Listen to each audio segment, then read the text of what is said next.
ಈಗ ಪ್ರಜ್ವಲ್ ರೇವಣ್ಣ ಸುದ್ದಿಗೆ ಬರೋಣ. ರೇವಣ್ಣ HD ರೇವಣ್ಣ ಜಾಮೀನು ಅರ್ಜಿ ವಿಚಾರಣೆ ಮಧ್ಯಾಹ್ನಕ್ಕೆ ಮುಂದೂಡಿಕೆಯಾಗಿದೆ.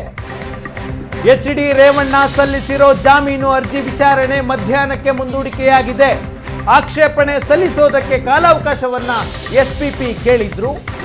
SIT ಪರ ವಕೀಲರು ಆಕ್ಷೇಪಣೆ ಸಲ್ಲಿಸೋದಕ್ಕೆ ಸೋಮವಾರದವರೆಗೆ ಸಮಯ ಕೇಳಿದ್ರು. SIT ಪರ ವಕೀಲರು ನ್ಯಾಯಾಧೀಶರು ಹೇಳ್ತಾರೆ ಕಾಲಾವಕಾಶ ಕೊಡೋದಕ್ಕೆ ಸಾಧ್ಯನೇ ಇಲ್ಲ.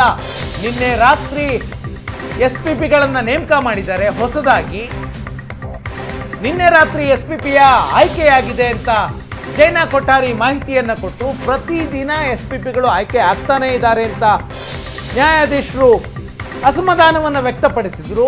ಆಕ್ಷೇಪಣೆಯನ್ನ ಸಲ್ಲಿಕೆ ಮಾಡೋದಕ್ಕೆ ಸಮಯ ಕೊಡೋದಕ್ಕೆ ಸಾಧ್ಯ ಇಲ್ಲ.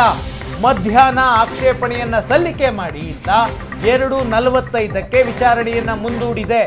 ಇವತ್ತು ರೇವಣ್ಣಗೆ ಜಾಮೀನು ಸಿಗುತ್ತಾ? ಹಾಗಿದ್ರೆ ಮೇ 14ರವರೆಗೆ ರೇವಣ್ಣಗೆ ನ್ಯಾಯಾಂಗ ಬಂಧನವನ್ನ ವಿಸ್ತರಣೆ ಮಾಡಲಾಗಿದೆ.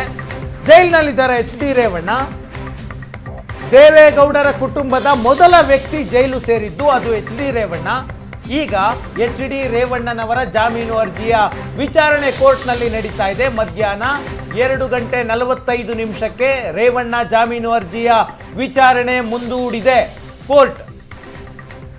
SIT ಪರ ವಕೀಲರು ಜಾಮೀನು ಅರ್ಜಿಯನ್ನ HD ರೇವಣ್ಣ ಪರ ವಕೀಲರು ಸಲ್ಲಿಸಿದ್ದಾರೆ. ರೇವಣ್ಣ ಪರ ವಕೀಲರು ಸಲ್ಲಿಸಿರುವ ಜಾಮೀನು ಅರ್ಜಿಗೆ ಆಕ್ಷೇಪಣೆಯನ್ನ ಸಲ್ಲಿಕೆ ಮಾಡೋದಕ್ಕೆ ಸಮಯ ಕೊಡಿ ಅಂತ SIT ಪರ ವಕೀಲರು ನಿನ್ನೆಯಿಂದನೂ ಕೇಳ್ತಾ ಇದ್ದಾರೆ.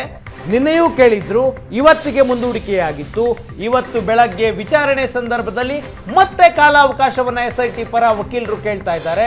ಆಗ ನ್ಯಾಯಾಧೀಶರು ಯಾವುದೇ ಕಾರಣಕ್ಕೂ ಕಾಲಾವಕಾಶ ಕೊಡೋದಕ್ಕೆ ಸಾಧ್ಯ ಇಲ್ಲ.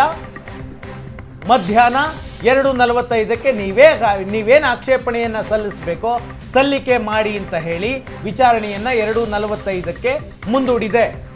ಈಗ ಇದೇ ಪ್ರಕರಣಕ್ಕೆ ಸಂಬಂಧಪಟ್ಟಂತೆ ಸಂತ್ರಸ್ತೆ ಕಿಡ್ನಾಪ್ ಕೇಸ್ನಲ್ಲಿ SIT ತನಿಖೆಯನ್ನ ಚುರುಕು ಮಾಡಿದೆ. ಕಿಡ್ನಾಪ್ ಕೇಸ್ನಲ್ಲಿ ಮತ್ತೆ 3 ವಶಕ್ಕೆ ಪಡೆದಿದೆ. KR ನಗರದಲ್ಲಿ ರೇವಣ್ಣ ಮನೆಯಲ್ಲಿ ಕೆಲಸಕ್ಕಿದ್ದಂತಹ ಮಹಿಳೆಯನ್ನ ಕಿಡ್ನಾಪ್ ಮಾಡಲಾಗಿತ್ತು. ಆ ಕೇಸ್ನಲ್ಲಿ FIR ದಾಖಲಾಗಿ ರೇವಣ್ಣ ಜೈಲಿನಲ್ಲಿದ್ದಾರೆ. ಈಗ ಇದೇ ಕೇಸ್ನಲ್ಲಿ ಮತ್ತೆ 3 ವಶಕ್ಕೆ ಪಡೆದಿದ್ದಾರೆ SIT ಅಧಿಕಾರಿಗಳು. ಸತೀಶ್ ಬಾಬು ಮತ್ತು ರೇವಣ್ಣ ಇಬ್ಬರ ಅರೆಸ್ಟ್ ಆಗಿದೆ. ಈಗ KR ನಗರದ 3 ಅರೆಸ್ಟ್ ಮಾಡಿದೆ. ಸುಜಯ್ ಹೆಬ್ಬಾಳು, ಕೀರ್ತಿ ಹೊಸೂರು ಮತ್ತು ತಿಮ್ಮಪ್ಪ 3 ವಶಕ್ಕೆ ಪಡೆದು SIT ಅಧಿಕಾರಿಗಳು ವಿಚಾರಣೆಯನ್ನ ನಡೆಸ್ತಾ ಇದ್ದಾರೆ. ಸತೀಶ್ ಬಾಬು ಜೊತೆ ಸಂಪರ್ಕದಲ್ಲಿದ್ರು ಅನ್ನುವ ಆರೋಪದ ಮೇಲೆ ಈ 3 ಆರೋಪಿಗಳನ್ನ ಅರೆಸ್ಟ್ ಮಾಡಲಾಗಿದೆ. KR ನಗರದ ಮೂಲದ ಸುಜಯ್ ಹೆಬ್ಬಾಳು ಮತ್ತು ಕೀರ್ತಿ ಹೊಸೂರು ಬಂಧನ ಆಗಿದೆ. ಭವಾನಿ ರೇವಣ್ಣ ಸಂಬಂಧಿ ಸತೀಶ್ ಬಾಬು ಈತನೇ ಸಂತ್ರಸ್ತ ಮಹಿಳೆಯನ್ನ ಆಕೆಯ ಮನೆಯಿಂದ ಕರೆದೊಯ್ದಿದ್ದ ಅಂತ ಆರೋಪ ಇತ್ತು. ಈತನ ಮೇಲೆ FIR ಆಗಿದೆ, ಅರೆಸ್ಟ್ ಕೂಡ ಆಗಿದೆ. ಈಗ SIT ವಶದಲ್ಲಿದ್ದಾನೆ. ರೇವಣ್ಣನವರ ಆದೇಶದ ಮೇಲೆ ಕಿಡ್ನಾಪ್ ಮಾಡಿದ್ದಾನೆ ಅನ್ನೋದು ಆರೋಪ. ಈಗ ಸತೀಶ್ ಬಾಬು ಜೊತೆ ಸಂಪರ್ಕದಲ್ಲಿದ್ದ 3 ವಶಕ್ಕೆ ಪಡೆದು SIT ಅಧಿಕಾರಿಗಳು ವಿಚಾರಣೆ ಮಾಡ್ತಾ ಇದ್ದಾರೆ.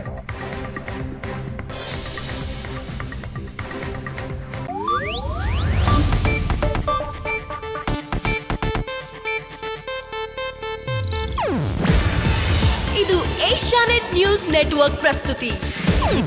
ನೀವು ನೋಡ್ತಿದ್ದೀರಾ ಏಷ್ಯಾನೆಟ್ ಸುವರ್ಣ ನ್ಯೂಸ್.